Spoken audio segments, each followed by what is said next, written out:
All right, we're live. How's everyone doing today? It is May 14th, and we are on our fifth episode of our consistency. I don't know if we're calling it consistency, but just I had to think of a name for the chat, so I just said let's continue with consistency, and we're keeping the streak alive. We hit every other week since we've started, so that's commendable.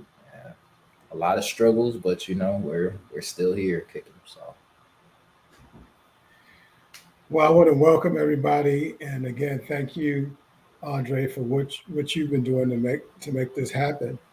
And a lot of times, in order for us to get exactly where we're trying to be, it takes some fine tuning and some experimentation in order to get exactly where we want to be. Um, and I was in talking about what the topic would be that we would touch upon. I, I've been back and forth. I've got I've got tons of notes on several different subjects, and the direction that I think that I want to flow in is to just talk about some things that are happening that are happening now, and let's just see where we land. You know, uh, okay. for one thing, I've got a jersey on, and one of the conversations that's going on now, well, it's not really a conversation for now that hasn't gone on before. When you look at people who are in the NBA playoffs, whether it be Anthony Edwards or whether it be the Joker, the question is often asked, okay, is this version of the NBA better than the other versions of the NBA?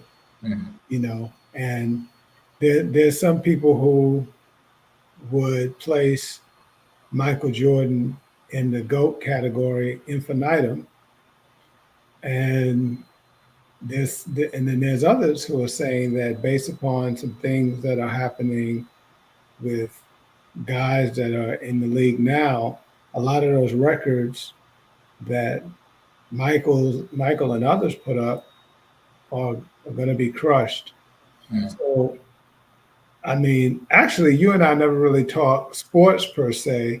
Yeah. Are you much of a sports guy? I don't even know the answer to that. So I definitely played a lot of sports in high school. Um, Once I got to college, I started falling off. Like I was really into college football. I was really into college football. Then once I got to college, then I kind of fell off of it. Um, I played. I actually got my Archer football shirt Wow, on. what a That's high. coincidence! That's high school. Yeah. So Wow. I love basketball. I never played for like my school's team. My dad he had coached a couple of my rec league teams, and we won the championship there. So Whoa, okay. yeah, like that was always those are like really big moments for me. Just playing on his team, having him coach our teams up. Like we really didn't even start. Like if you looked at the at the teams we started with, nobody would have ever predicted us to win. But that's something that I always respected about my father. He would coach my sister's softball team. Wait, so So let me back up because mhm. I always believe in things being spirit led, and I can't hop over the fact that I was led to go in the direction of sports. I put this jersey on. You've got your jersey on. I mean, Yeah, it's we're you connected. can't really just ignore those things. And Mhm. so, what's interesting about what you're bringing up about your dad, I don't know if you saw the Shannon Sharp Charles Barkley interview. I haven't had the chances. I've seen some highlights from it, but I haven't seen the whole thing. So one of the things that was really interesting, and I really appreciate what Shannon Sharp is doing because as an athlete, he is showing a lot of former athletes and current athletes that there's life after the playing field, right? That's first of all. And second of all, he seems to have had a way of getting other athletes to be candid in a way that they may not have been in other settings. So I saw now back in the, I guess that would be the 80s when Charles Barkley came into the NBA. If I'm not mistaken, that would be the 80s. I was a big fan of his when he first came into the league. They called him the round mound of rebound. Yeah. Because he would grab like 20 boards a game, right? And what was unique about him, and I didn't understand why this was true until the Shannon Sharpe interview, he could dribble. He was this big guy. Well, when I say big, I mean he was portly until he shed the pounds. But he was fast and he was ferocious and he could dribble. And that's the part that was throwing me off because the position that he was playing didn't suggest that he would dribble that way. But it turns out that he had a growth spurt that got him to, I guess, 6'5" or 6'4", wherever he landed. And before he was playing point guard. So that's why he was able to handle the ball so well. But here's a correlation that I want to dig into. He talked about the fact that his father was not really around in his life. And one of the things that was really revealing that he shared is that there was this one time, this one situation where his dad showed up. Now, his dad was absent, pretty much his whole childhood. But something had gone on when I think he was in high school, and I guess he got the call that something happened. He came into town just to lay into Charles. Now, he didn't say whether he got hit or whether it was just a tongue lashing. But that particular incident was devastating to him. And it led him to be a really angry person. It took some time for him to get over that. So when I hear you talk about the impact of your dad and the fact that he coached your team. So around how old were you, or what grade were you in? Do you remember what grade you were in when you guys won the championship? And what position you were playing? Yeah, I was playing point guard. We won it twice. Dang, First year was I want to say the 7th. I stand corrected. Yeah. What position did you think I played? I figured. Well, no. I mean, I didn't realize y'all won the championship twice. Oh, yeah. Yeah. So first time was, I want to say it was my 8th grade year in middle school. So we had a team. We were playing in Grayson rec league. The second time was Grayson again. I want to say that might have been my maybe it was 7th in my freshman year. I still have the trophies, but yeah, it was around the middle school, early high school age. Real competitive league. So this is before, because when I first got down to Georgia, I didn't know anything about AAU or anything like that. So I was a little bit like behind the curve in terms of just the competitive basketball. So later on, I would, dabble into AAU and everything, but it was, people have been, especially down here in Georgia, people have been working since they were, in elementary, crafting their skills. So, definitely big difference in people who were, getting kind of professional training. I would just, I played at my neighborhood actually had like a community basketball hoop. They took it down because of just fights breaking out and just other shenanigans and stuff. So, but that's really where I learned to play. I played with, I met so many great people playing up there. That was probably the closest thing that you had to like a New York basketball court in our area. So, people from different neighborhoods would come and play basketball there for hours. So I'd just be out there. I was around a lot of older guys there too. Um, People who played for real teams were out there, so it was real competition. But it was always a good time. Um, yeah, but middle school, that the first championship we won it the first year that we had actually like played and like entered the league. So that's why I want to say it was like seventh grade and I think seventh grade and ninth grade were the years that we won. Um, and yeah, it was pretty long. I mean, it wasn't a really long season, but just the teams that we started with, nobody like they have, especially in a place like Grayson, where there's people who've kind of grown up there for their whole life. So, they've been in the rec leagues for a long time and they can kind of get their chance to pick who they want to be on their teams and everything. So we kind of, well, I think the first time my dad was really assistant coaching. And then actually, he might have been assistant both times. No, I think the third time he was an assistant. So I think he was assistant coach, head coach, and then assistant coach. So. Okay. So let me ask you this. We can see right now Prime on a very, very international stage, showing us what it looks like to coach two of his sons, which is kind of unprecedented, you Mhm. know. And often wonder what that would look like to have your own father as your coach. So, what was that like? Because you've got these other guys on the team who are vying for playing time, just like you. Mhm. Your father is the coach. I mean, what was that like? How was that? How did that all work? So yeah, the first team he wasn't the head coach. He just kind of started helping out.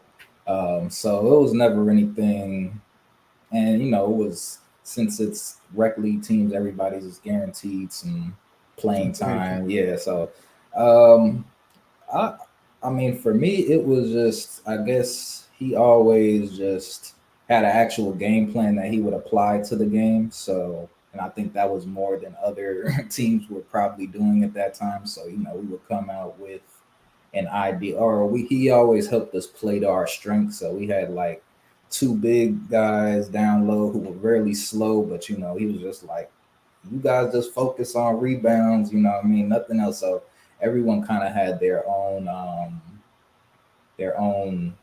position, like set positions and roles that they were playing within the team. So, and I think just as uh, me, I was just always a good role player. I think that was always my strength. I never really, I don't need to drop 30 a game.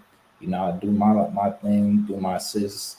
Or because I think really in rec, and even in rec league, it's kind of simple in terms of like you need someone who can get the ball up and down the court reliably.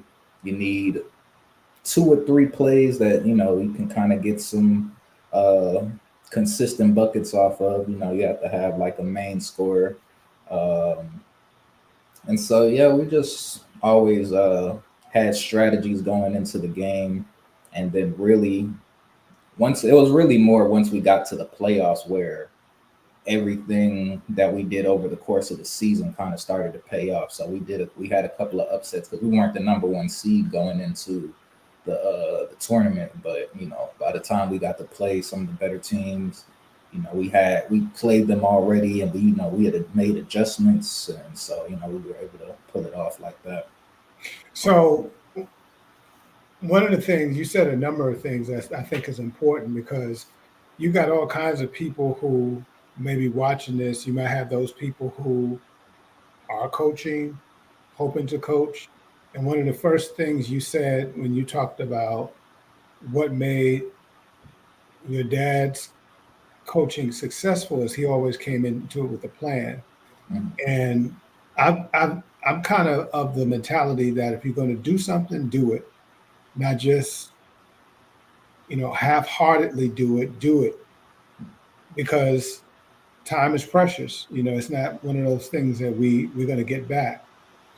And I think sometimes with rec ball, and believe it or not, even with AAU, sometimes you see a mentality where a coach or a team might put together a group of talented athletes, and you get the impression that once the game comes, that they just kind of roll the ball out, and Mhm. and so for those parents who may be watching this, the first thing I would say, and by the way, I am an AAU parent. My son Asa, he is, um, well, he's about to graduate from high school, but he's a baller, and he'll be playing in college, and he if things go the way we plan, he'll play professionally. But one of the things that is interesting as a parent is sometimes you might find yourself on a team, and some parents are not as versed as far as the game and trying to figure out who to align with as a coach. So yeah, you're trying to pick this coach. The guy seems like a nice guy, cares about the children. However, you also want your child to be in a situation where if he's got potential, he can best show off that potential. And usually if there's a plan, then that opportunity arises more. So if you're trying to pick a coach to align with, then one of the one of the things you want to look for is not just somebody that's going to respect your children. That's important, right? Mhm. You also want somebody that will show up with a plan. Now, there's something else you said that's important because, again, hopefully we'll have some young cats. I don't know if they even use the word cats anymore. But anyway, we're just It's fine. We know what you're talking about when, when it's, you it's all when good. older people say that. It's all So, good. And mhm. so, of course, sometimes I use certain statements just to do that. Right? There are a lot of guys who have talent, and I always say this, and I said this to my son all the time. It doesn't matter whether you're talking about Bill Russell, Julius Irving, Colin Catwell. He's not playing much these days. Um,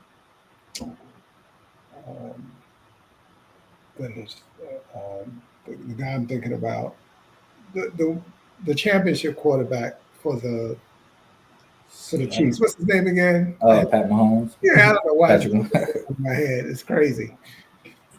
My point is, with all of these champions, Mhm. what you will notice is true about all of them. Going back to this concept of consistency, because it's if we're going to talk about winning and championship and being successful, you can't avoid that word consistency. Right.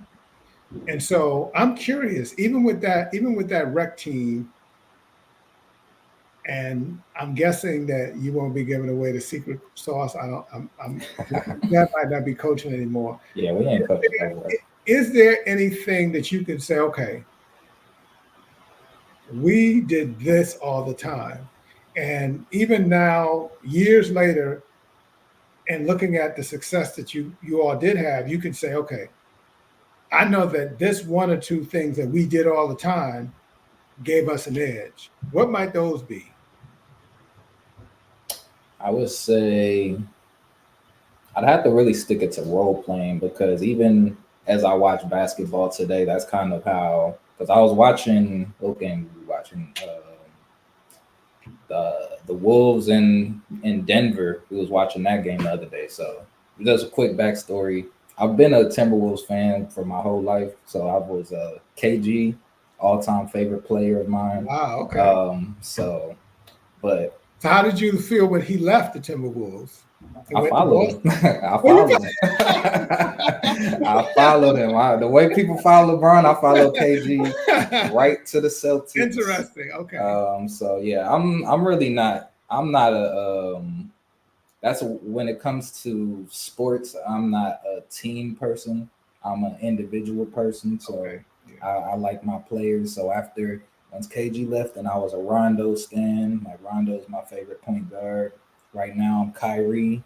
Kyrie, because I like people's games. Like I always loved Kevin Garnett's intensity. Oh gosh. Um, I love Rondo's intelligence and Kyrie's skills is Ooh. top level. So those are the things that when I'm watching basketball, that's what I'm not really paying attention to who's winning. I want the player who I'm watching to have a good game, or I want to watch them do what they do best. So back to consistency. Kevin Garnett always brought the intensity that you needed. And I mean, I think that's because that's the type of player I was. Like, I was getting rebounds, I was pressing the ball. Like, I'm a huge defender. So, um, those are some of the things that we played to.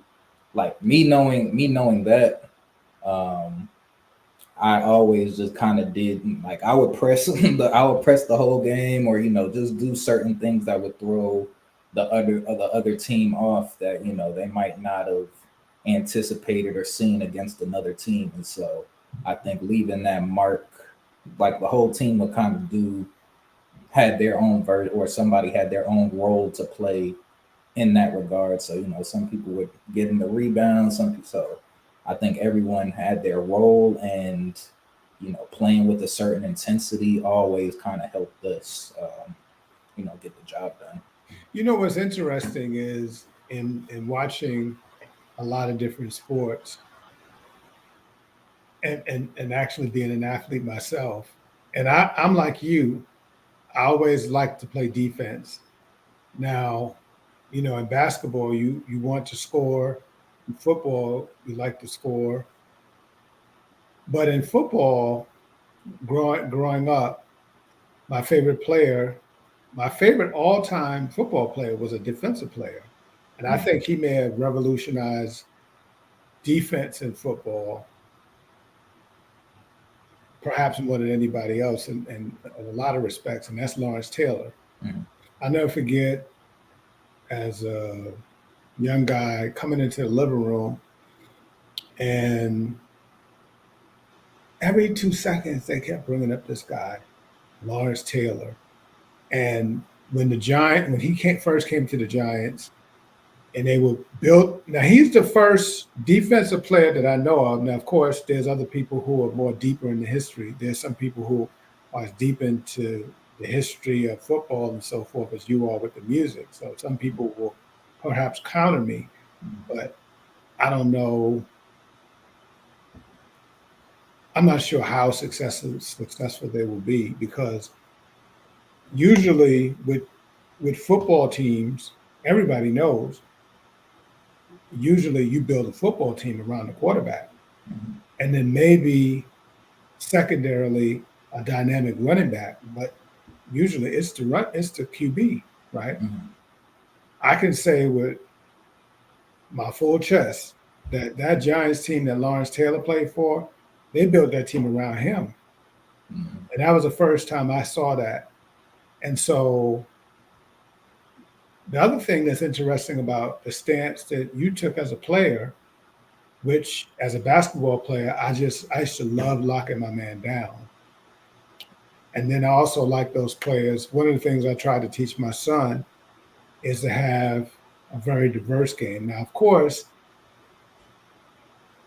the today's players are definitely, as an aggregate, more skilled than Mhm. players in the past. I mean, the amount of high level scores that we have today versus yesterday, it's almost incomparable. And I would tell my son that you want to have a game that allows you to get out there and shoot threes. But even with someone like Steph, one of the things that people miss is that Steph is very fundamentally sound. And I remember when Mhm. I watched Steph in college, he became famous for shooting threes in the NBA, but he was famous in college. And right now, the name of his college is escaping. Davidson. Davidson, right? Thank you. Of course, he was even a little quicker when he was in college, Mhm. but he was known for taking his man to the hole just as much as he was known for shooting that that jumper in college. And so my point is that as an offensive player, if you got a good mid range, if you could take your man to the basket and then you could shoot a three, we're talking about somebody that really can't be stopped because Mhm. you can score from anywhere, you know. And when you have so many players like that in the game, it's very difficult to win in any sport. Now I haven't been fortunate to watch a lot of hockey, but I bet you that whether it be hockey or soccer, I know for basketball and football, if you want to win, you have to be able to play defense. And you rarely will see a team win championships if they don't have defense as a part of their identity. Mhm. That actually goes back because that was actually the point I was going to with the Minnesota and Denver game. Yeah. So Minnesota got out in front because they were playing phenomenal defense early on in the series. Hmm.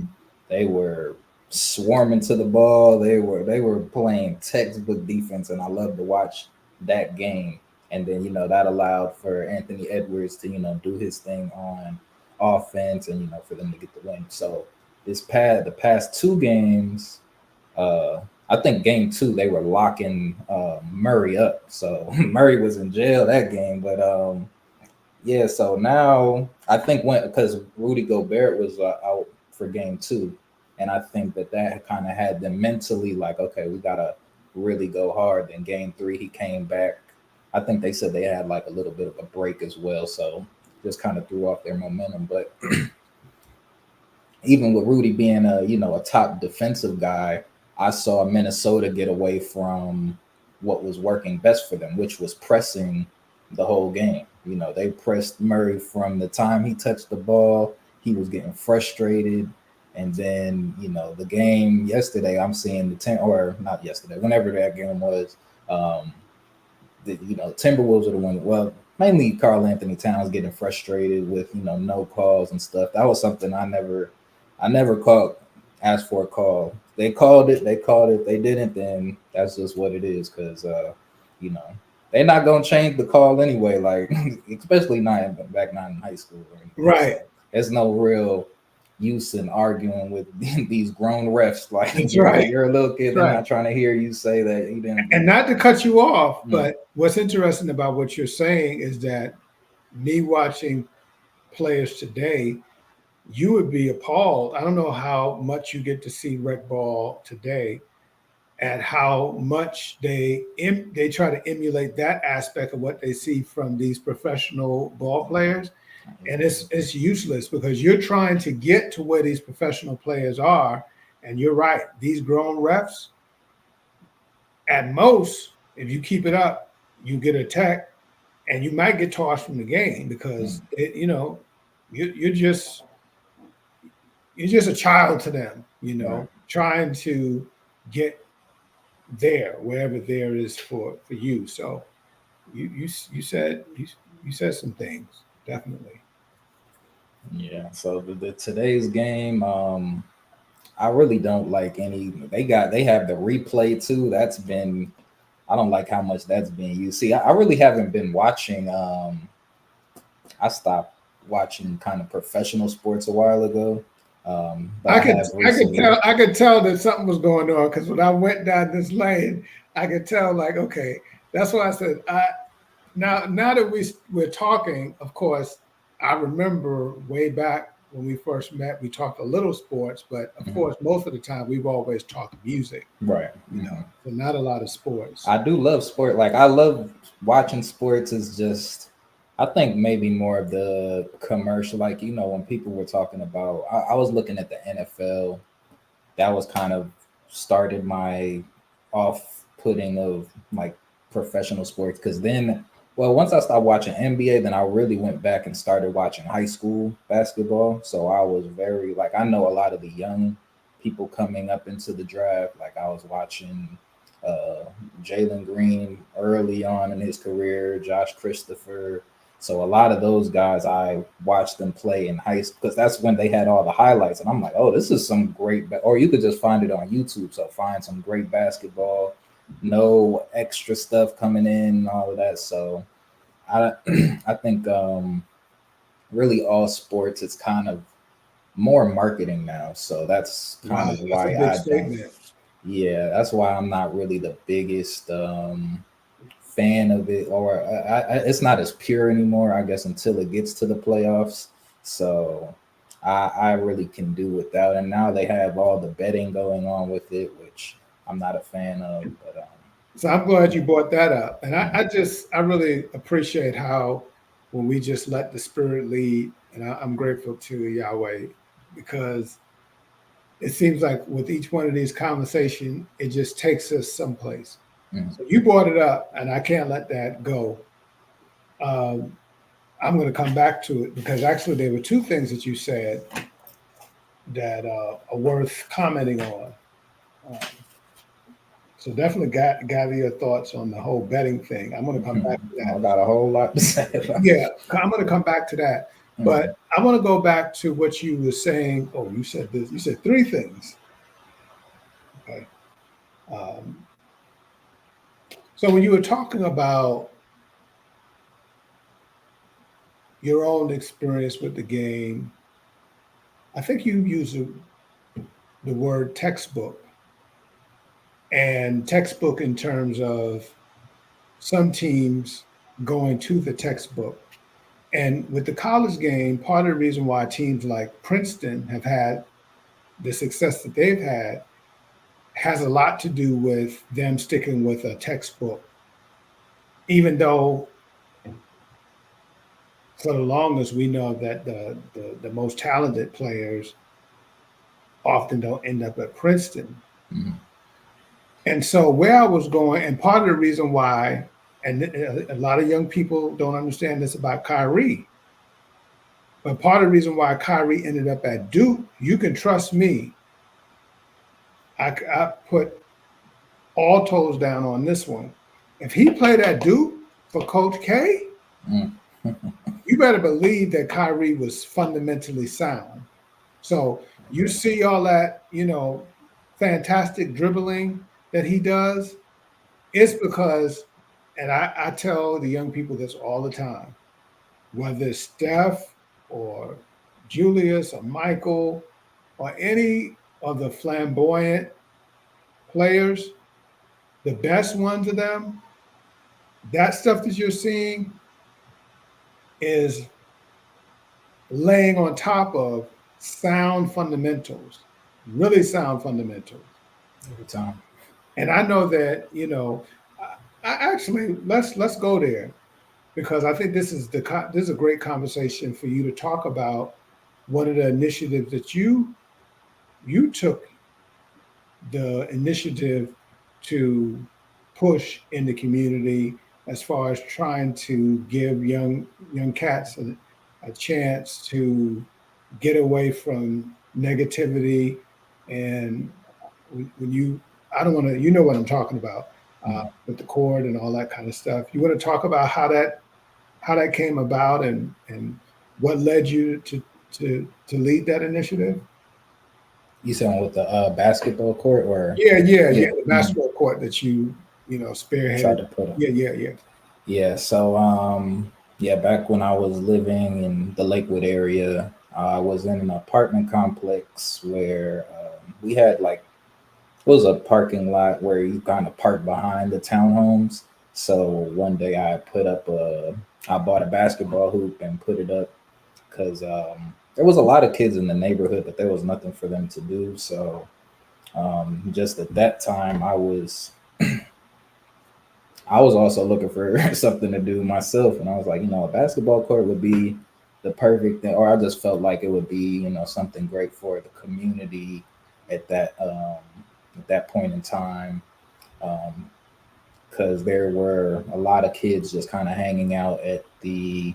There was like a convenience store like right in the front of the neighborhood or across the street from the front of the neighborhood, and yeah, where I always say, kids who, if you find people who are on the corner outside of a gas station, they're just kind of lost and they're outside looking for directions. Like, they're not necessarily looking to get into trouble. They normally find themselves in trouble because they don't know where to go, but they're really just going to the only place where they see people outside of maybe their house. Maybe so, they're hoping that they find an opportunity. That's the only place they know to go to find an opportunity. So um, I was just thinking, like, without them having anything to do, they're just going to end up doing either harm to each other or harm to someone else, because all of that one emotion, aggression, and just mix that with being lost, and now you don't know who you're going to end up taking all that out on. So I tried to put up a basketball hoop behind my apartment building, and the neighborhood it came. Yeah, they actually did threaten to evict me for it. So I took it a couple of I took it to the people. There was no direct rules saying that you couldn't put it there. They were trying to put some other like loopholes. Um, What was saying there? that, So let me back up. There's a couple of things that I want to drill down on, mm, because way back in the day when I was a student leader, one of the things that I would encourage people to do is figure out what you can do, because you always have those people who will make the excuse, well, you know what, I'm not really trying to lead, but we can all lead from where we're at. And we lead by doing what we see needs to be done. So mhm, you yourself said, okay, I wouldn't mind playing some basketball. And I see these young people with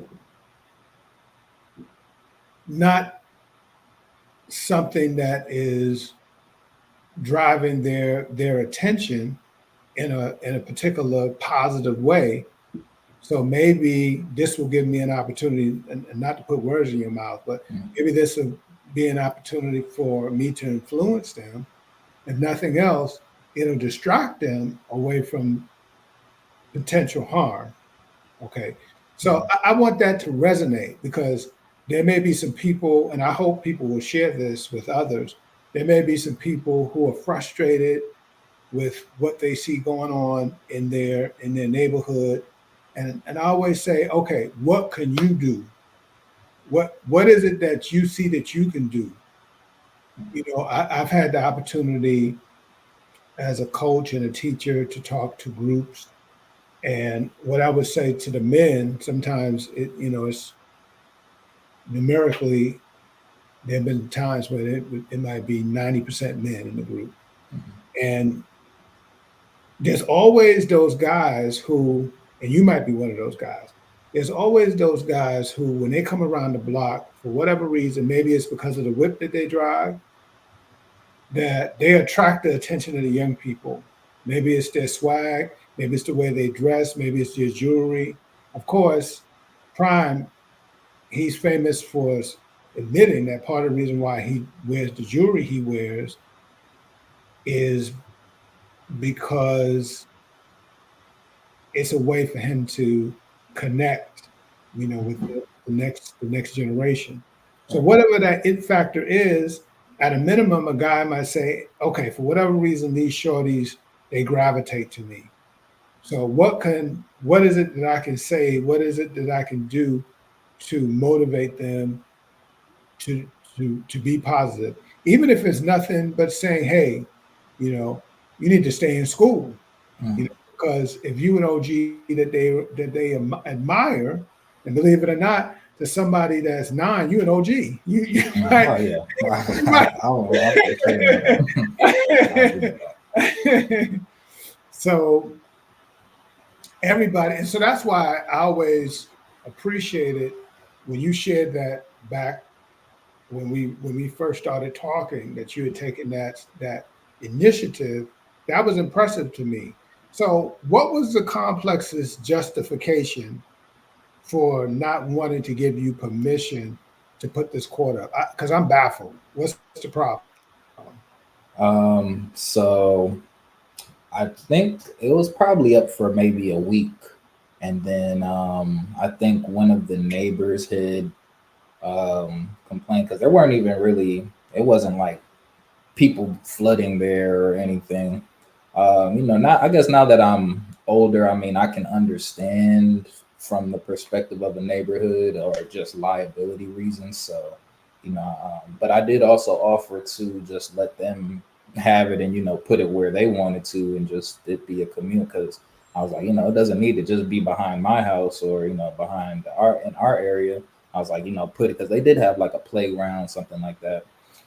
When I was asking, because I did meet with like the or a representative, because that complex actually owns a couple of different complexes in Georgia. So there was actually one that they owned over by my parents' house in Lawrenceville. So I was doing all this research and just finding out things. And, it's just not, they just really don't care to make it any type of external community factors, which kind of, and at that time it really did open my eyes just to, you know, that's really what made me want to, buy a house because I was like that was something that frustrated me so much. I was like, yeah, I'm not trying to live on anyone else's property or live by other people's rules and stuff like that. So, and I was like one of the first things I had to buy when I got my house. I was like, I need a basketball court or just a place where I can, do my thing on.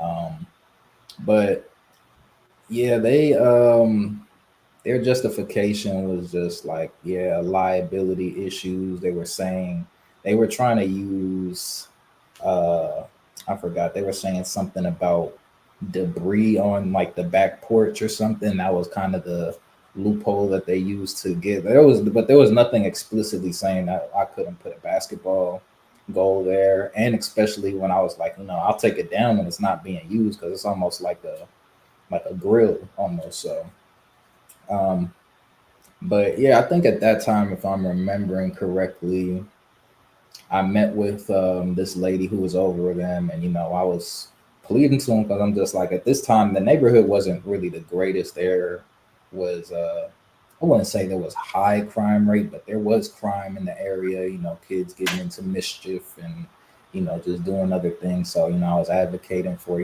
just give them something to do. If you're not gonna, I mean, I was like, if not a basketball court, what else can we provide to kind of give some other options. I did a lot in that neighborhood because that was when I started doing I was doing free tutoring at the little clubhouse center over there. So I was trying to do a lot. I did care. I still do care about that community a lot. But it also showed me that the people who were there, I'm like, if you're not trying to get out personally, then they're not trying to get you out either. Like they want the people there to kind of just be where they're at socially, economically. There was no real push to improve any of the conditions for the people living there. Um, I don't know if adding a basketball court would have just added more work for them to do. But there, you know, I can see, I can see now, like, as I've gotten older and just kind of understand laws and regulations and stuff like that. I think when I was looking into it, really, I was like, oh, this is really on like it was some type of government, like the government, like, and then they were going into different funding. It was a lot of just different talks about it. So, but they basically were just like, we're not really even trying to have this conversation. It's like if that's something that you want to do, then you can get out. And if you, so that was really my only option. So, Well, uh, I applaud you for those efforts, and I'm glad that it didn't dissuade you from still wanting to be a factor in our neighborhoods. I'm very cautious about using the word community. I probably mentioned this before because Mhm. we we've still got some work to do to get back to that particular word, community. Yeah, I want totally. to I wanted to ask you a question because you were talking about purity in sports. And of course, you noticed that there was a whole lot of excitement surrounding the women's basketball game as of late, Mhm. and the success that Caitlin Clark has brought to the game, Mhm. and of course the what South Carolina basketball Uh, is doing with mhm. Coach Dawn Mhm. and the success she's had. Where I'm going with that is that some people find themselves gravitating to the women's game because some people say that there's still more of a semblance of purity in their game. And I wonder with the rise of Caitlin whether we should feel like that's in jeopardy now.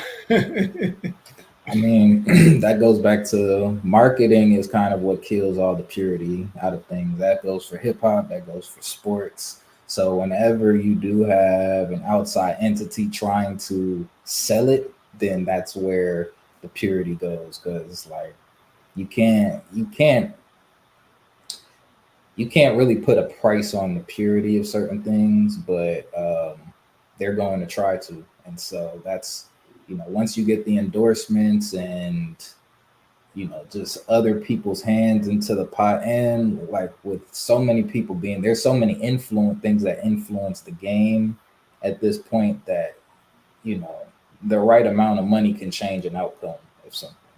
And so right there, that's where you lose the true purity of the game. So that goes for if you can pay the refs enough money to, give you a couple of calls here or there, or, you know, just get the right mark. Cause I mean, I'm of the belief, I don't know. Have you seen that Will Smith movie Focus?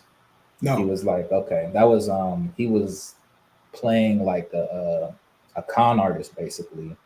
He was doing sports betting and he was just really into rigging a game, like rigging games and stuff like that. So, but in that movie, he was just showing how all of these little psychological tricks can go into, just dealing with people, dealing with refs. And so I'm big on psychology. And so I understand that. Um, and I'm big on understanding what propaganda is. So I know that a team that's kind of being revered as America's team, has a slightly better chance, and you kind of put them against villains and stuff. So everything kind of has to have a narrative. Like when I pay attention to basketball, I'm more paying attention to the narrative. That's why I don't pay attention to the team directly. I'm looking more at the individual, but I know that it's playing into a larger narrative that they're trying to display. So um, there's I'm not gonna, I was gonna say where I started learning about propaganda. I'm just gonna briefly mention it. It was a documentary on YouTube called "The Century of Self." I Hmm. don't want to go into the deep. That's a really good documentary that talks about how public relations came about in America. It was kind of spearheaded by Edward Bernays, who was the nephew of Sigmund Freud. And Hmm. so Edward Bernays is actually coined as the father of what is it, public relations, PR. Interesting. And so, yeah, once seeing that, then I kind of looked at America differently, just in general, because or just how things are consumed. So I'm very mindful that, you know, and they introduced public relations with good ideas in mind. Like, they wanted people to stop the war, but the fact is that you're still manipulating and kind of brainwashing people into kind of thinking in one direction. And so I see that a lot now, whether it be on Twitter, whether it be on YouTube, the commercials that we watch. So everything is kind of feeding into these narratives that people in higher places kind of have control with, and then mainly when I say higher places, people with money who need something to happen. So, but I don't want to get too too deep into that. We can definitely touch on that a little bit later. But yeah, propaganda is that's another thing that kind of takes the purity out of things, because now it's no longer people going on their gut feeling. It's kind of more, if you can convince enough people that the sky is yellow, then you're crazy if you're if you're in the minority saying that the sky is blue. So it doesn't, and that's when we kind of have to fight with, when we're dealing with reality. So people reacting to real life situations, or people reacting to created fictional situations that are happening. And So one of the things that you make me think about, and I like how you laid a palette for me to talk about this part of current events. And obviously, we won't have time to drill down on this, but one of the candidates for president will and is someone who is considered a conspiracy theorist. mm, Robert Kennedy Jr. is considered a conspiracy theorist, mostly because, and maybe I'm showing my hand a little bit, mostly because he had the guts to call out those people who were complicit in the ricocheting of COVID-19 all over the world. mhm, And so when we talk about propaganda, that's why you will hear me call what we experienced the pandemic.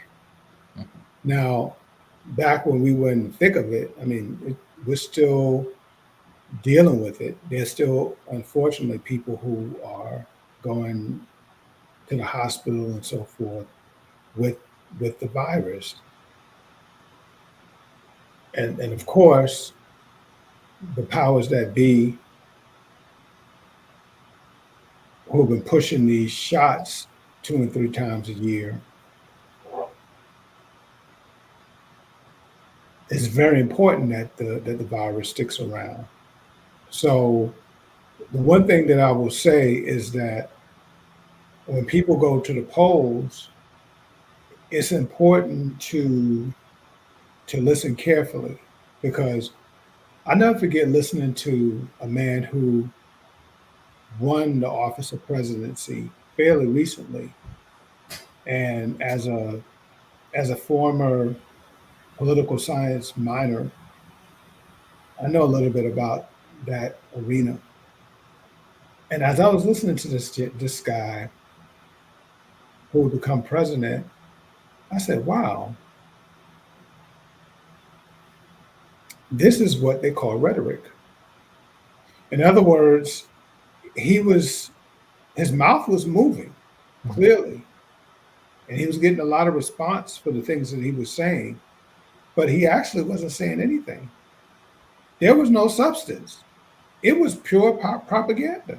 mm, And so my hope is that people will do some investigation. Don't just take what certain people say because they've got a name brand for face value. Because the first people that they're going to use as tools of propaganda are those name brands, in order for them to push whatever the agenda is that they are trying to push. They're going to find those people.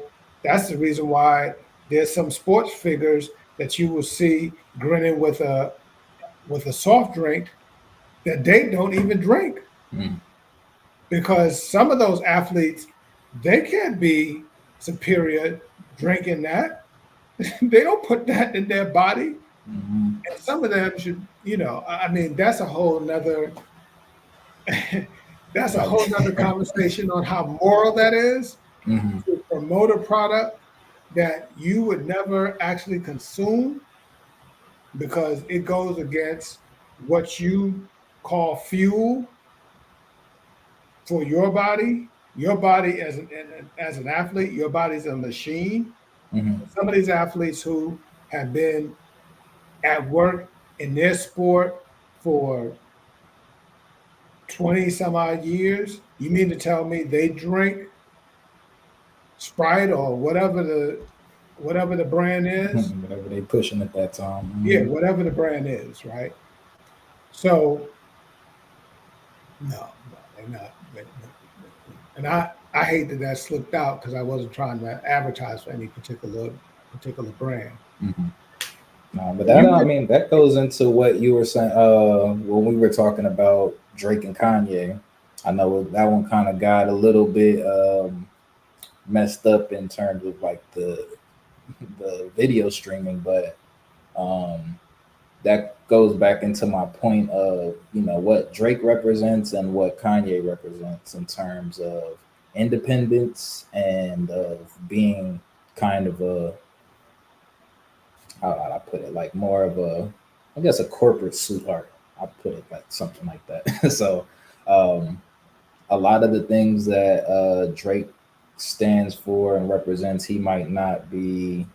He's big on the betting too. Like a lot of and I see a lot of just podcasts in general, kind of promoting the prize picks and the quick, just easy gambling. Like it's I think to get if we want to get into that topic again, I think the ease in which or how simple they've made it to bet now is a huge problem. I mean, I see a lot of people.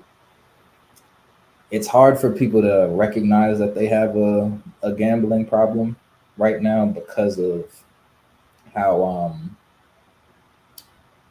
how much it is like a video game. So a lot of people feel like they're playing even though they're losing real money. Um, and it's kind of that mentality where they're like, "Oh well, I'm gonna hit again, or I'll eventually hit," and then they're off by one or two rebounds, and those parlays are really hurting some people these days. And I really don't like the direction it's going, simply because there's a lot of people who appear to be making money with it. And so the more people it seems that are making money, the more people are going to try it and, really rely and harp on some of that. Like, I mean, I'm someone who, like, I watch I'm analyze sports more so than watch them. So I mean, I think I'm pretty accurate if I'm watching a game, I can pretty much determine how a game is gonna go. But then, of course, refs interfere, or some just different things happen, and then those are the points when I'm like, okay, that's not how things typically go, and that's where I would be like at a loss when it comes to gambling. So that's something that and the reason I've never been into gambling is because I can see it just being something that can take your emotions from 0 to 100 really quickly. You can. I don't like anybody who. I'm of the idea that if you're trying to bet me or gamble with me or something, that you're not really my friend, because somebody's coming out the loser, and if we're friends, then we wouldn't want to do that. But I guess when it comes to sports betting, you don't feel like anybody. You just feeling like it's all ups, but they don't understand how the game works, how the house always wins in the end, and in this case, the app always wins in the end. So, Dre. To be honest with you, I'm so glad that this topic came out and only I'm always going to give the ultimate credit to the spirit for how things will bend. This particular topic of betting is so huge. Honestly, I think that at best we can just scratch the surface of it. And I think both of us probably should do a little more research on it and really hit it the next time, because this is huge. This is huge on so many different levels. It is. Um, it's interesting that you mentioned Drake and the whole and his role in this, because of course when we talk about influence and influencers, we know that hip hop and people who are leading in hip hop would be in a position to lead, right? Interesting enough, you were the first person to put me on to one of the jabs in the Kendrick and Kendrick and Drake Mhm. sparring match. And I picked my son up from school because my youngest son, the one I was talking about earlier, he's graduating from high school, but my middle son, he goes to school in Kentucky. So I picked him up this weekend. And on the ride back, we've been talking about, the Kendrick and Mhm. Drake deal.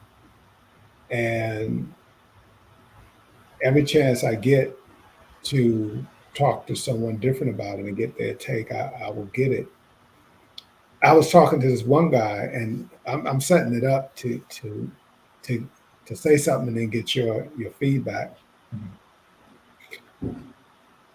I brought it up to one guy in an Uber because he happened to be playing uh, rap on my ride, and I said, "Hey man, how do you feel about the whole Drake Kendrick thing?" Mhm. He said, "Well, he said I think it can be good for hip hop, you know." He said, "But at the same time, as much as I would like to think that it is designed to sell more streams, I guess we should say. I don't even know if it's Records. appropriate to say that people sell records anymore, right? Mhm. Even though we know there's this movement to bring back vinyl, but that's an aside." He said, "But the thing that is throwing him off about this beef is that it seems, especially from Kendrick's angle, it seems to be personal. Some Mhm. of the things that he has suggested about Drake makes it seem very personal, especially when he brought up Harvey Weinstein. Now, I don't know. I'll be honest and tell you that there's a few of the current rappers that I I, I know. You got a little baby. There's a few of them. There's a plethora of them out there, but I only really Mhm. know a few of them, right? Right. Um, but I know of Harvey Weinstein, and so Mhm. when Kendrick suggested that there was a connection between Drake and him, Mhm. so I'm gonna park that statement there, and Mhm. then say this. This may be bombastic because, of course, usually when there's a rap battle, which technically this is, Mhm. the question is who won or who's winning. Now, this may shock you. Mhm. Thanks to my son, now I've heard all of them. You let me hear the first one by Kendrick. I hadn't heard any of Drake's stuff, Okay. but my son brought me up to date. I've heard Mhm. all of them now. I'm going to say that for me, as far as the content, the delivery, and everything, I felt like Drake was ahead, right? Mhm. And then the last couple of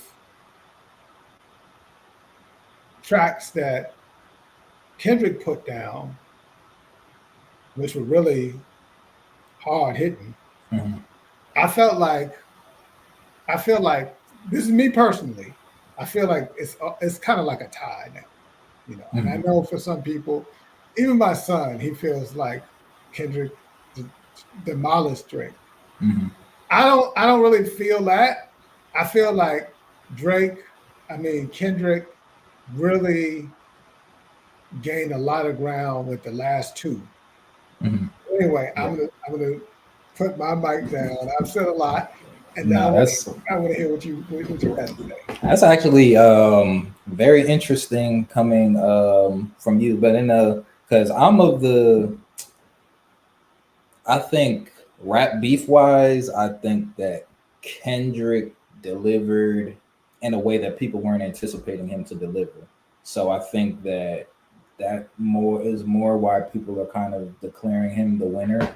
Okay. Um, and I also feel like I think the reason people consider Drake losing is because he was fighting so many people. Like he was really, he had like five people who he was aiming at every time. So, and people are giving him credit for what he did on Family Matters because he was rapping on that. So, and I look at it, I think Drake he didn't have the best strategy to go up against Kendrick. So technically, I do feel like he kind of lost, especially after, because to me it was like that came out. Some people like to say first person shooters what started it. I'm gonna give a real quick recap for people who don't know. First person shooter was a song on Drake's album For All the Dogs, which featured J. Cole.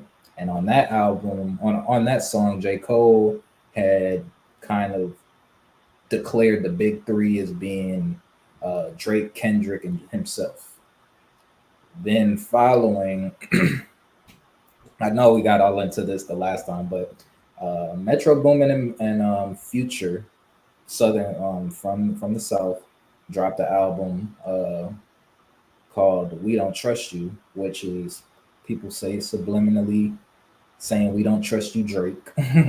so there, Mm. so there's all of that, and then on that album, because there were a couple throughout the album, it was pretty much dissing Drake. So I would say it's pretty safe to say that it was a Drake diss album. Um, on that album, there was a song called "Like That," where Kendrick then said, "There's no big three, it's just me. Don't." That's right.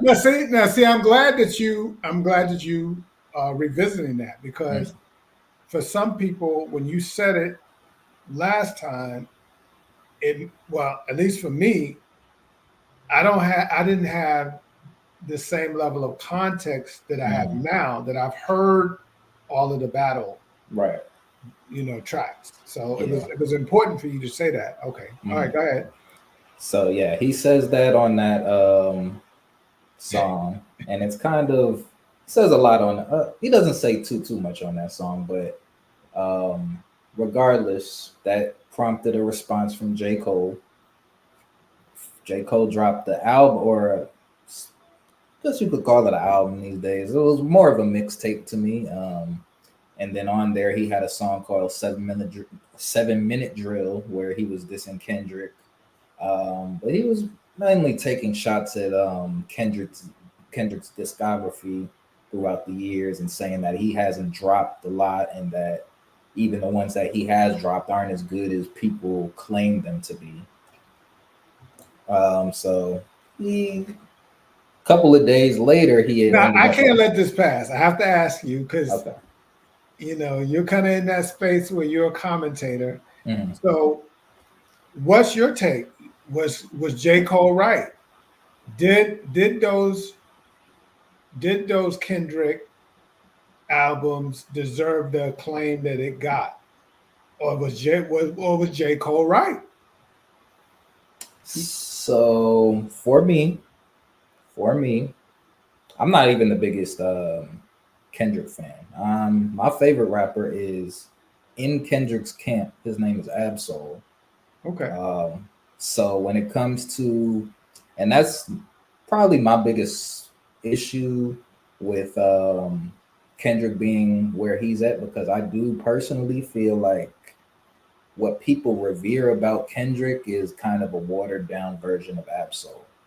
That's just my personal opinion in terms of what I'm looking for when I'm listening to hip hop, whether it be subject matter. I'm looking for somebody to kind of put me on or make me do some work. I like to listen with intention and do a little bit of work. So if you're making me look up things like, so what Kendrick's been doing with his previous diss tracks, I like that. I really like forcing people to go deeper than just understanding the rhymes, right? Now with that being said, so I do think Kendrick has some phenomenal albums, and I think that I think that they're really. I understand the level in which he's hitting. You know what I mean? So for the audience, for certain things to be mainstream digestible, he is the best person to do that. And I think for people listening on that level, then those albums are amazing. Like there's not an album that I don't like by Kendrick, honestly. The last one was probably my least favorite that he's dropped. But I'm what was also the name of that one again? The Big Step, Mr. Morale and the Big Steppers. And you know, for me, I think I've been listening to hip hop for so long. It's not necessarily teaching me anything anymore. So I think maybe if I was younger, you know, maybe it would have taught me a couple of more things. But it's nothing new to me at this point. So that's kind of the point I'm at with when it comes to certain hip hop. But with that being said, J. Cole's projects have never done that for me personally. I do like J. Cole. I think J. Cole is technically one of the best rappers. Similar to what I said with Eminem. Now, let me say this. Now, of course, I keep saying this. So, you know, eventually, hopefully people will watch this and pick up steam. I always have to put this disclaimer in. My knowledge is limited. Okay. Mm-hmm. When I say limited, I mean as far as all the different artists that are out there in the current game, you know. But what I can say, I think the title of it, of the song that I play for my son, because I'm always saying to my two sons that, you know, when I listen to rap, you need to take me somewhere. You need to, like you said, you need to either teach me something, you need to tell a story. Mm-hmm. I don't just want to hear you talk about creating drugs, distributing drugs, running women, and it not have any cohesion to it at all. Mm-hmm. You just throwing stuff out. That's not, to me, that doesn't take the game anywhere. You just after the bag, period. Right. You know.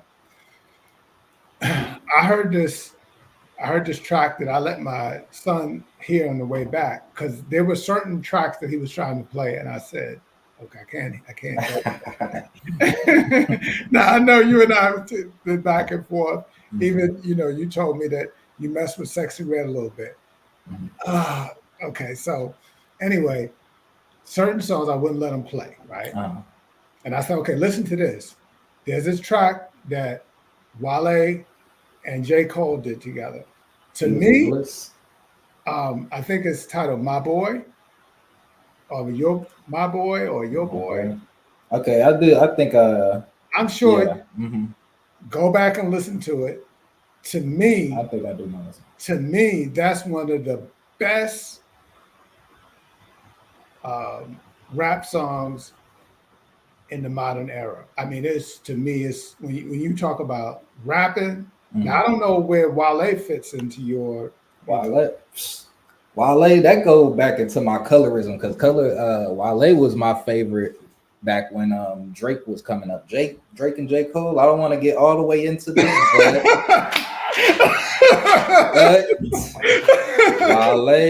Wale was always his mixtape More About Nothing. That was something that I played when I'm in the locker room getting ready for a football game. I'm playing More About Nothing. And he had Attention. He's one of my favorite. Wale is a MCs. problem. That thing that him and J. Cole did together, I said, son, I said, this is rap right here. Yeah. Now I could see, listen to that kind of stuff all day. that's where J. Cole and Wale, it was on Wale's album. I want to say it was on More About Nothing, or it was either More About Nothing or Attention Deficit, but it was a song called Beautiful Bliss where they were going back and forth.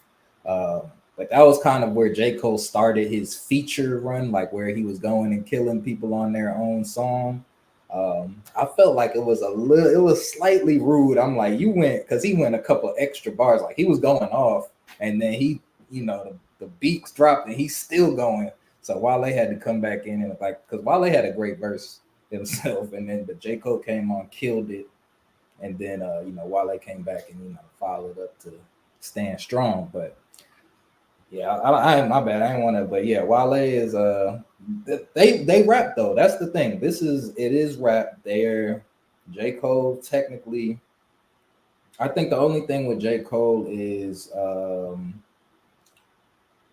like I was saying prior when it does come to mixed rappers, or it just kind of has a different feel for the culture, and I think where they're necessarily trying to fit into the narrative, and not even to the narrative, but I do feel like there are certain times where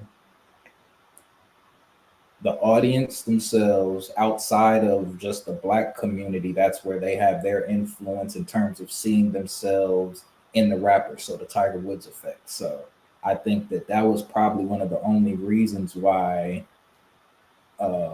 numbers wise, J. Cole kind of gets a bump ahead of Wale, because they were both putting out very great music at the time. Sample had like subject matter, everything.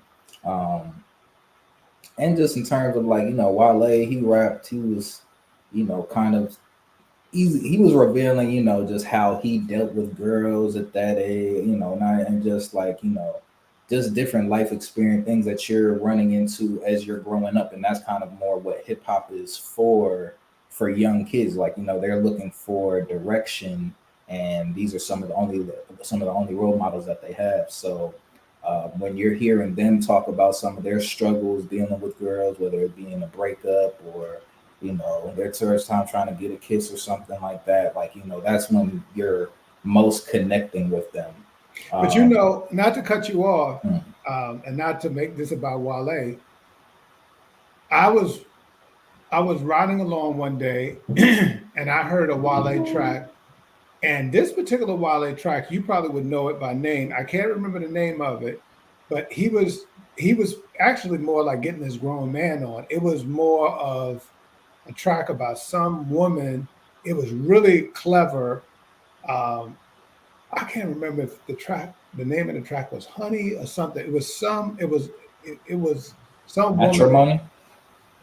I don't know if it was Matrimony. That was one he had with Usher. No. It was just, I don't think just Wale.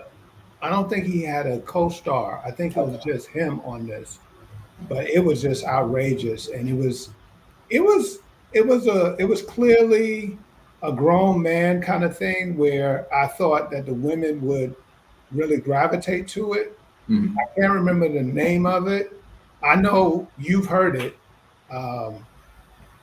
But yeah, you might have to make me a best of Wale. Oh yeah, I got you.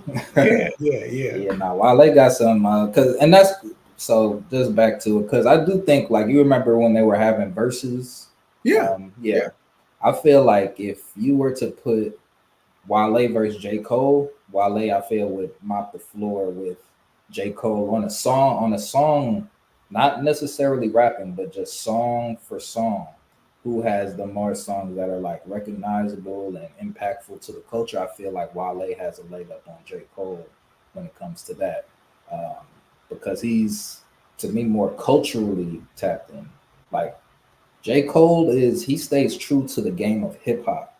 Like, and I think that's where things kind of get blurred. Like, hip hop wise, nobody's really messing with J. Cole because technically he's so talented though. Like the words he uses and the difference of flows that he so he's like, And that's what I amazing. liked about him on, I think it's called My Boy. I'm sorry. Mm-hmm. Nah, I'm pretty sure. Let me just make sure because I do know they have. I know I'm can hear the song like my boy, my boy. Yeah. What I pointed out to my son was that I really appreciated what Jay did with his flow change. And a lot of people are not able to do that. Mm-hmm. Yeah. No. J. Cole. Now, We done. We this is did what get this is it. what I wanted to say to you. Mm-hmm. And I know we probably coming up on time. We definitely are coming up on time. One of the things that, and I know you might have to address this because I'm sure there's a lot to it, and it's Mm-hmm. probably not a simple answer. I I wonder why Kendrick felt like he needed to do that because you would think that from a business standpoint, the big three would have been a lucrative thing because if you remember going back maybe 10 or 15 years, I can't believe it's been that long. If Mm-hmm. you remember Jay-Z, Drake, Kanye, and I think Lil Wayne was a part of the clique, Mm-hmm. you know, and I don't know if anybody challenged them for saying that they were the clique, but it's interesting that Drake was a part of that. And now if I'm hearing you right, it was Drake that sounded off and said, okay, now we're the big three. No, that was J. Cole.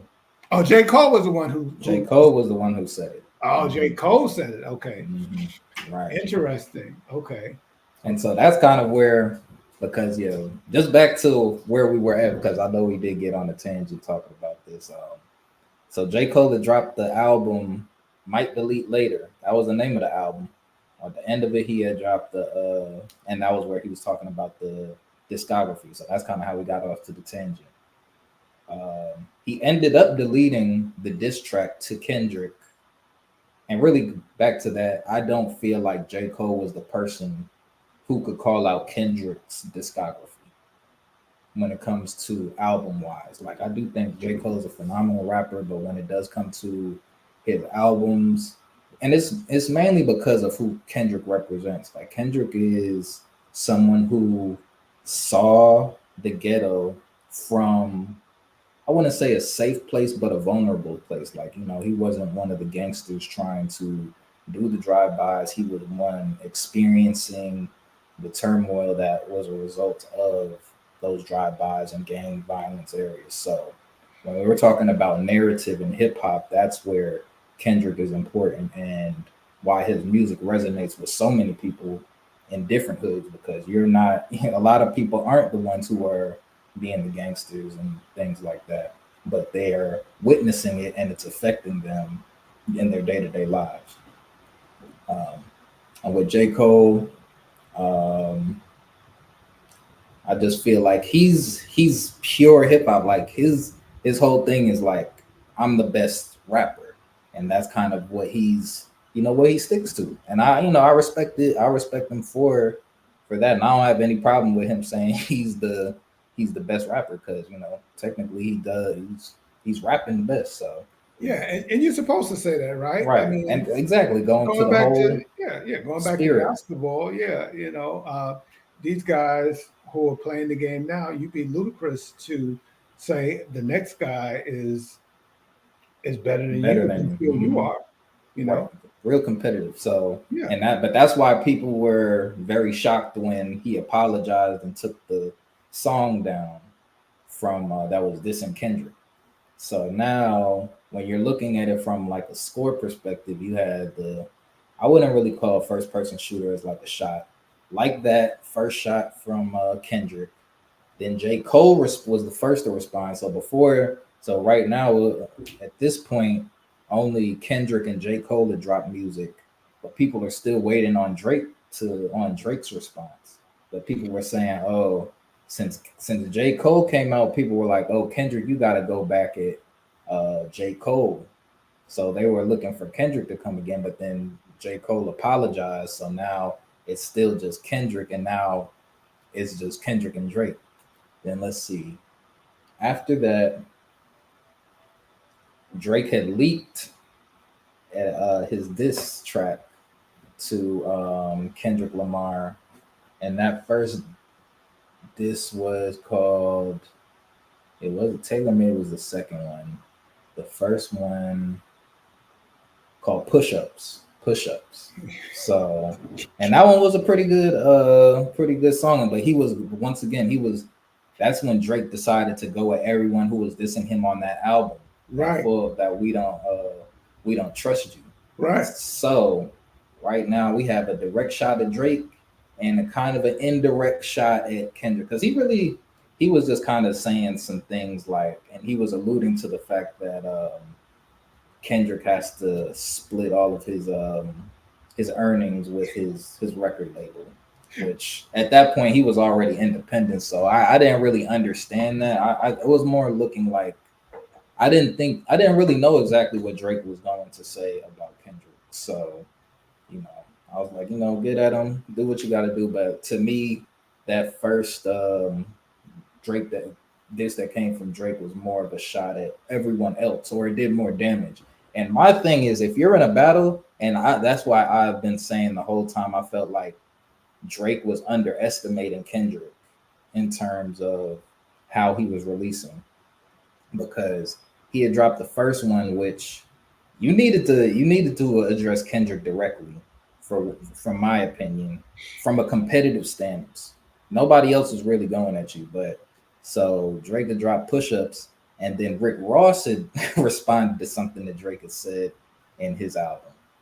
So, or on his first initial diss. So that kind of stopped Drake's initial momentum from Push Ups, because Push Ups was doing kind of numbers, but then Rick Ross dropped like actually a few hours later. It wasn't even like a whole day later. So he came right back. He was like, and everybody was like, oh man, everyone was impressed with the speed and of how he came back. And that one was called Champagne Memories. And at that point, Ross was just kind of saying, yo, you came in and got all the all your cool points from these black rappers, and now you're up and you're not sharing the love and something to that sentiment. I'm just paraphrasing. He was referring to Drake as a white boy and all of this stuff. So that started coming, and the thing with that was, since it had leaked, it was hard to say if it was real or not. So I was really under the impression, I was like, it's kind of sounded a little bit AI. It sounded like a little AI at first, just because when I'm used to Drake writing, because Drake is one of the talent. Like, don't get him wrong, even if you win, lose, or draw, he's still one of the most talented artists that we know of. And so when I'm listening, I'm like, I don't got no. It didn't have a Drake feel to it, because a lot of times when Drake's about to diss you, then he's speaking at the beginning of it. He's like, just like, you got me doing this. I don't even want. So that's kind of more Drake's vibe. Right. So it didn't really feel like your typical Drake song. And since it was leaked, I was like, nah, I don't believe that it was real. But then after a while, then people were like, okay, or he released it officially. And then he had dropped another song where he did use AI. He used the fake Tupac voice, and then the fake Snoop Dogg voice, and then he rapped the third verse on his regular voice, and that one was called Tailor Made. And so that one was pretty impactful. Like, some people didn't like the fact that he used the AI. Some people thought it was really clever. For me, I was still like, you're not going at, like, Kendrick is a problem at this point, and it's like you're not. It was like everybody was kind of like half jabbing at this point. So Kendrick he kind of threw like a quick jab. J. Cole threw a quick jab. Then Drake. So it's just like jab, jab, jab, and then finally, what was the next song that that Kendrick dropped? I want to say he dropped 616 in LA, which is like the way he did that was a way that Drake normally released like timestamp songs, so he'll be like 8 a.m. in Dallas. I don't know if that's the 9 a.m. in Dallas, something like that. But he'll do just little timestamps. So it was kind of like a Drake this. But then there was so many layers to just the naming, the sampling.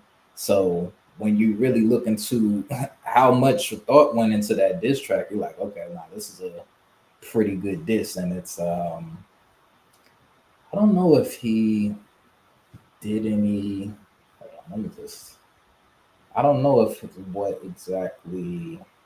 So while you're looking at that, and then I've got to hop in like five. Yeah, no, I already know we're over. Yeah. So, but this was good. So altogether, as far as this back and forth, how many tracks has Kendrick dropped versus Drake? Because Drake dropped what, 3? I did. I forgot one. It was Euphoria. Okay. Euphoria came after Tailor Made.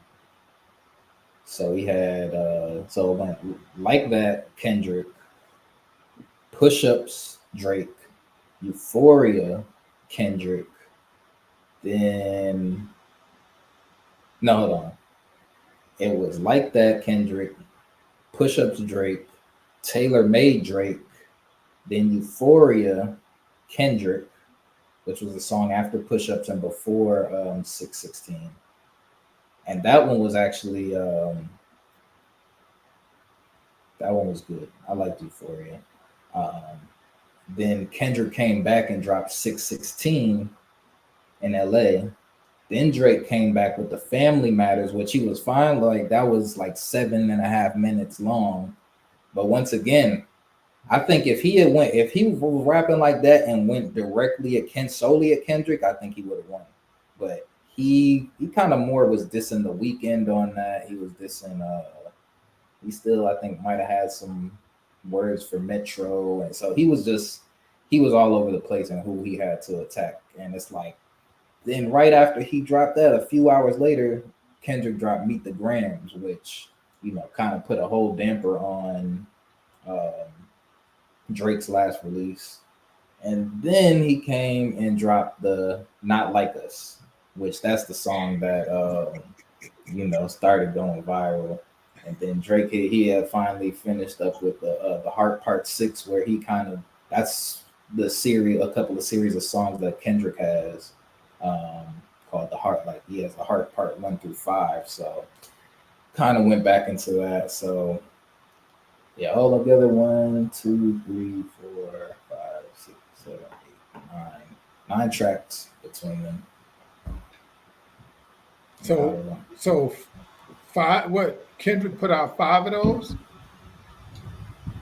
Yeah, well, if you count the like that was just a feature, but then he had the Euphoria, 616, Meet the Grams, and Not Like Us. So he had 4, and Drake had Push Ups, Tailor Made, Family Matters, and the Heart Part 6. So yeah, 4 and 4 actually. Really? I don't know why it seemed like Kendrick dropped more than him. You said because of the way he was dropping. It was the way he was dropping. Okay. So. Huh. That takes a different that puts a different light on it. Yeah. Because for some reason, maybe I still haven't heard one of Drake's. Maybe that's what happened. You might not have heard the last one. The Heart Part 6, the one that came out after Not Like Us. Is that the one where he responds to the Harvey Weinstein allegation? Mm-hmm. I did hear that one. Okay. Maybe I heard them all, but if it's actually 4 a piece, then I guess Kendrick has a slight edge, because that's where a lot of people left it at because of that. Because see, here's the thing. I think and I said this to my son, I think that Drake didn't properly deal with his last track, he didn't properly deal with what was Dropped said. the ball. He, He he, dropped the he ball. yeah, he dropped the ball. He didn't. Those were some heavy allegations, Yeah. and he was way too soft in his response. I agree. Yeah, so I'm glad we fleshed that out. So I guess I have to give that edge to Kendrick now that I got a better understanding. Yeah. Um, People were saying he was gonna come, or people were anticipating. But I don't know if you heard, one of Drake's security guards got shot at his place. So that's where I haven't had too much time to keep up with all of the news coming out yeah, that's not good though. about it. Yeah. So, but I don't know. Yeah, I don't exactly know the details of that. But yeah, so I think that kind of stopped Drake's response. Not so I don't believe it came from Kendrick. It could have came from someone else he dissed on one of those tracks. But I'm not here to speculate but I definitely think that made that paused his response. I mean, I feel like they'll continue to take shots at each other for the foreseeable future when they rap, but we'll see. But I think it was important for Judge Mathis to address what ended up happening because at the end of the day, rap beef and battle rapping is how, as we talked about the last time, is how hip hop started. But I think that when it devolves into multimillionaires trying to do forever harm, then that's we didn't drop the ball because we can look in so many different other arenas where even if we go into politics where people appear to be the biggest of enemies, but at the end of the day, they're not going to do that to each other Mm. because we know in the back rooms they're getting together. You see what I'm saying? So out front, they're putting on this again, going back to the propaganda thing, putting a bow on all of this, going back to the propaganda thing, out front, they appear to be greatest of enemies. Mm. But in the back room at Jekyll Island, they're meeting. Right. I see.